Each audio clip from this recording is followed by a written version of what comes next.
Hello everyone. Son 1983 অসমত তেতিয়া অসম আন্দোলনৰ জোৱাৰ চলি আছিল।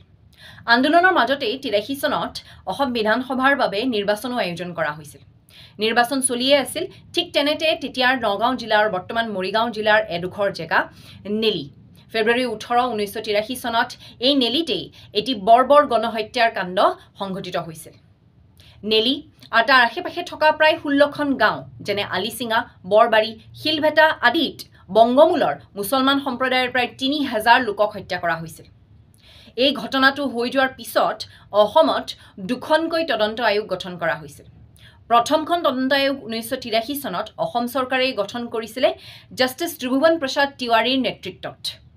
এই কমিশনখনে বা এই তদন্ত আয়োগখনে নিজৰ ৰিপৰ্ট দাখিল কৰিছিলে প্ৰায় এক বছৰ মূৰত 1984 চনত আৰু এই ৰিপৰ্টখন 1987 চনত তেতিয়াৰ অসম চৰকাৰে অসম বিধানসভাত দাখিল কৰিছিল যদিও ৰিপৰ্টখন ৰাজহুৱা কৰা হোৱা নাছিল।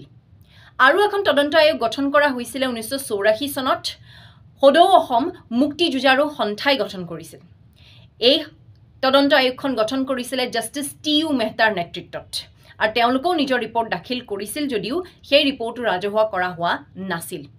এই দুয়োটা ৰিপৰ্ট অৰ্থাৎ জাষ্টিছ তিৱাৰী কমিশনৰ ৰিপৰ্ট আৰু জাষ্টিছ মেহতা কমিশনৰ ৰিপৰ্ট যোৱা নৱেম্বৰ 25 তাৰিখে অসম চৰকাৰে অসম বিধানসভাত দাখিল কৰে আৰু লাহে লাহে এই কমিশনৰ ৰিপৰ্টসমূহ ৰাজহুৱা হ'ব আশা কৰিছোঁ আমি।